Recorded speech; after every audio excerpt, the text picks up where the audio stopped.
What's up, everybody? This is EEPMON, and you are here. Tune in for the late night channel Eps, episode 12. And I was thinking about what I should be talking to y'all about this time around. And I decided to talk about digital arts and why I just love being in this space.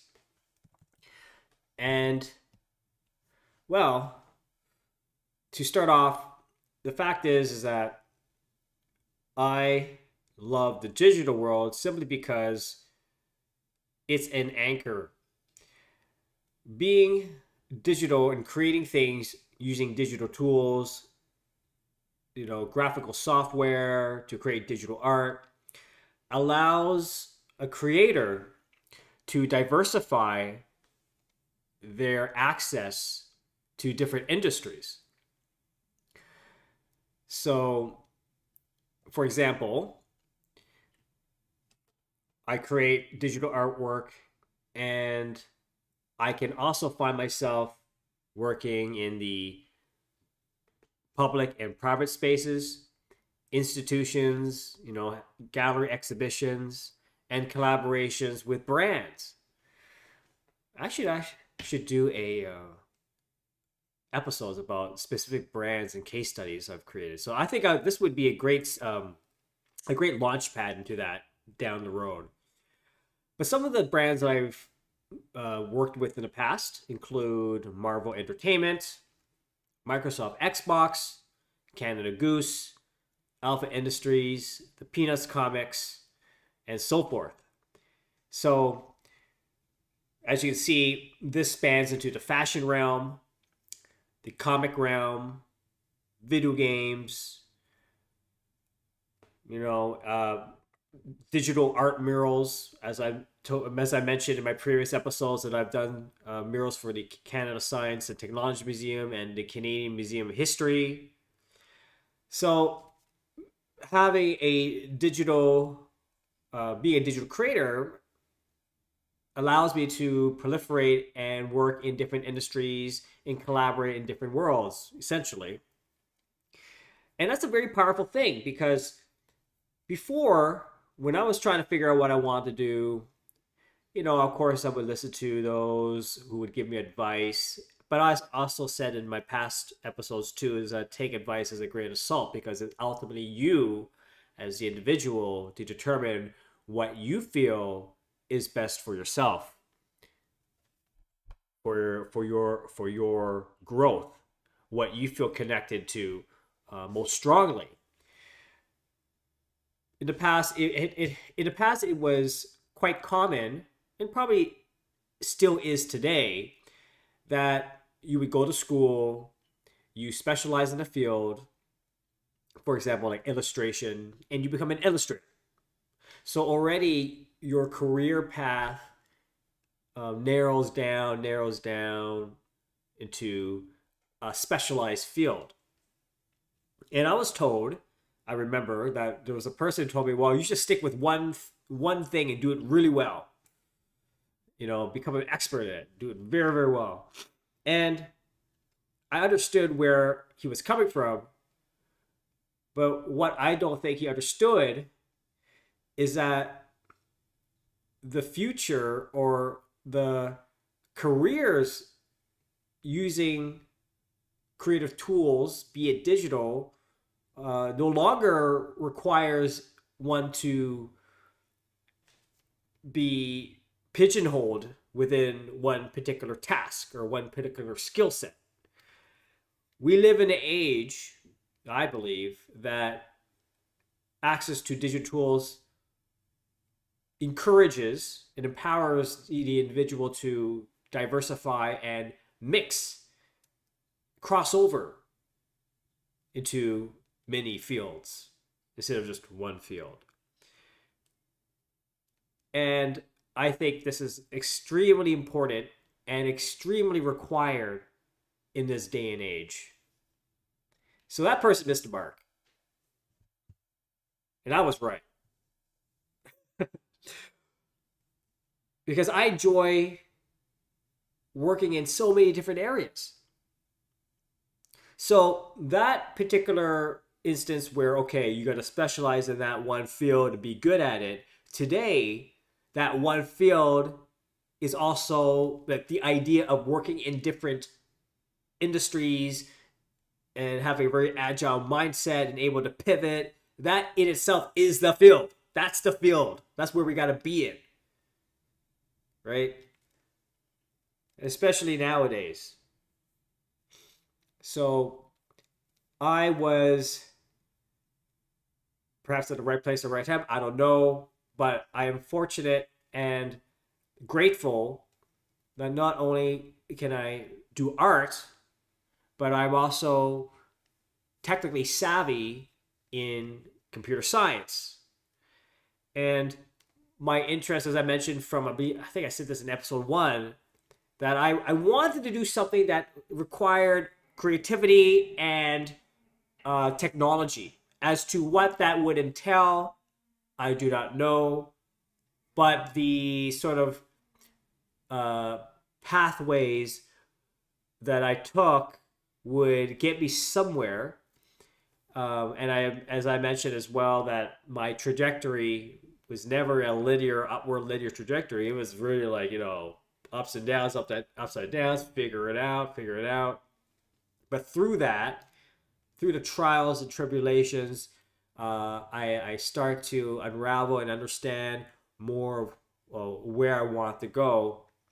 And now to this day, I use creativity, technology, computer programming, data to create works of art. It is now my natural output. That's what I do. And had I only stuck with one field in particular, I believe that would have cut me off from all the other opportunities that would have that I would have missed. So, if someone asked me today, do I need to be technically savvy or have some experience and knowledge in coding and programming, I would say yes. I think it does come a long way for as a skill set to have in the creative industry. So yeah, I think that's very, very important. Um, and like I mentioned, digital arts, because I'm digital arts, like I'm really painting a like a really broad brushstroke across when I talk about digital arts. But what I mean by digital arts, I do generative art, which is things that are completely done in code to create works of art that are randomly generated with random seed, all that kind of stuff. That's one world of me. I do digital art in the quote unquote traditional sense, using graphical software tools just to create artwork on the software side. And I also do arts that are a bit of combination of both. It's a bit of like using random scripted program to generate some output, in addition adding my own human element and touch into collaborating with the program I developed to conceive a work of art. So it's a spectrum. I find that in my practice is that I have the spectrum from pure code generated art to again, quote unquote, traditional art that's hand drawn. If you haven't heard my previous episode about hand drawn, you gotta check it out. I forget which episode it was, but yeah, just a hand drawn and purely cold hand drawn keyboard part of the world. But that spectrum is, I think, very powerful and empowers users because we can traverse and pivot through this spectrum, and that is where the opportunity lies, right? I could be asked to do a 100-foot mural. That's no problem because I know all the tools to do that. Vector graphics, as I mentioned, using software that does scalable vector graphics is ideal for such scalability. Or it could even be like NFTs, or generative art NFTs, where at mint time, by a click of a button, the end user can receive a totally unique generative artwork of that can only exist in its existence of a one out of this total number of series, that's based on code. That is because of my skill set, I'm able to do that as well. So yeah, I think digital art is so flexible. It's just so malleable. It's so open ended, and you can go in any direction with it. It's omnidirectional. You know, that's why I say I'm a digital first as my anchor, and through this core allows you to spread out, diversify, work around this world that's digital to different parts of the industry. So I find that exciting, right? I think I'm excited because I could now traverse from one end to the other. So that's my little spiel about digital arts. But I think this does open up. I was thinking about what else can I talk about. There's lots I could talk about, but I'm sure that there are like some things that you would like me to present that's like regarding maybe case studies. I got a lot of things I've done in the past, as I mentioned. You know, how did the Canada Goose collaboration happen? How did the Marvel project happened, and how what was the steps taken to work on the mural for the Canada Science and Technology Museum, and things that are coming up the horizon. There's projects right now that are coming up that I have to get ready for. Like, so what are the steps taken? What are the thought process? How do I prepare? So I think I might probably do some episodes that surround that. So yeah, I think that'll be a game plan. If you haven't seen my work yet, and you just listened to me for the first time, I do recommend you check out my website at https://epmon.com, or of course on my Instagrams, where you can check my work out there. And if you have any questions, comments, leave a like. Ask me a question. I'd be more than happy to reply to you. Or if there's any sort of topic you would like me to talk about that's related to my practice, let me know. And I hope you have a great day, good afternoon, good evening, and until the next episode. Oh, by the way, eat first, get ready. I'm gonna definitely talk about this too. It's another project that I'm gonna be launching June 14th at Art Engine. I'll provide more information about that. Art Engine is a nonprofit art and technology organization here in Ottawa, Ontario. They've been around since '93. They're OGs, really cool people.